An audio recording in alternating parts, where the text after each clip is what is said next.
Hi, Terry Runyan here, and I'm here today to talk to you about creating art for no good reason. Along with that, I'm also going to talk about this thing that a lot of us do, and that is compare ourselves to others and our creativity or our art or ourself to what we see around us. Just so you guys know, I come from a lot of time spent trying to do my art to please other people.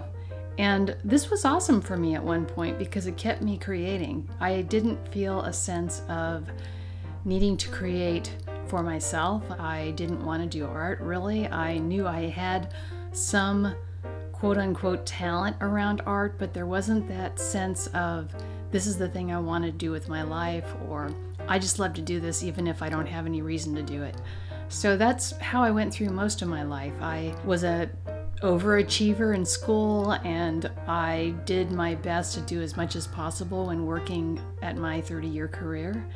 And I had a lot of wonderful successes there and enjoyed myself, yet I knew there was something more I wanted to explore with my artwork.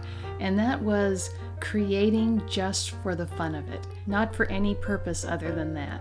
So even if you have an illustration job or you're working for a company or whatever you're doing with your artwork, there's still time, and even if it's 10 minutes a day or 5 minutes a day, to show up at your canvas or your paper or whatever it is you use, an iPad, and create just to see what happens, just for the fun of it. This could be a mess. It doesn't have to be anything outstanding. It's getting the floodgates open to the creativity that's always with you. The more we show up and play with that, the more we will enjoy that's always with us.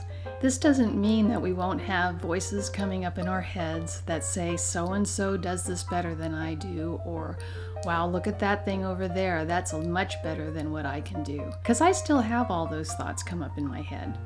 But the thing that's different is I realize these are thoughts, just thoughts, going through my head, and I don't have to pay attention to them. They really have nothing to do with me.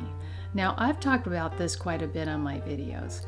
There was a day where, and I think most of us go through this most of our lives, where we think every thought that comes into our head says something about us, says something true.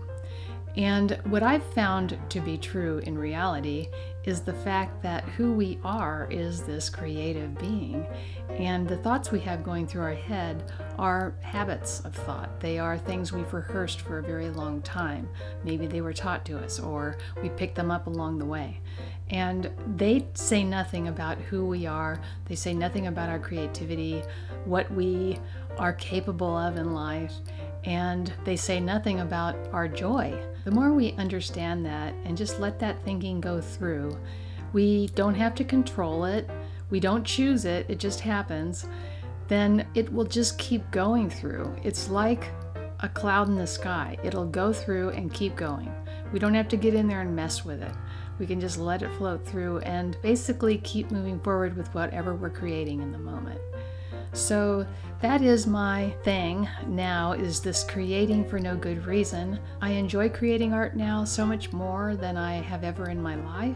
So this was just a little reminder. We can just show up in life to have fun, play with paint, play with a book, play with a cat. I mean, it's just one moment after another of wonderful, joyous opportunities.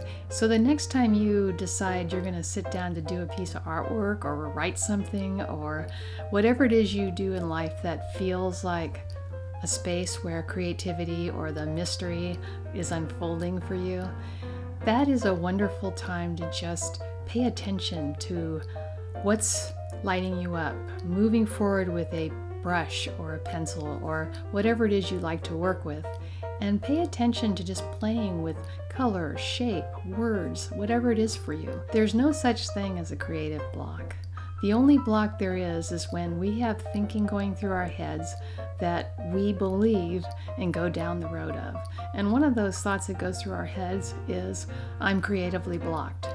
Like who you are is a creative block. And that's simply not true. Who you are is creativity itself. The block is a thought, and it doesn't have any weight whatsoever, and you can let it float by like a cloud. and get back to what it is that you want to do in the next moment. Even if it's creating blobs, I love creating blobs. Blobs can turn into anything, you just never know. I hope you have enjoyed this video. I look forward to hearing any comments or questions you might have down below. It'd be awesome if you subscribe to this channel and share with your friends. Hit the like button if you liked it, and I will be talking with you soon. Have a wonderful day.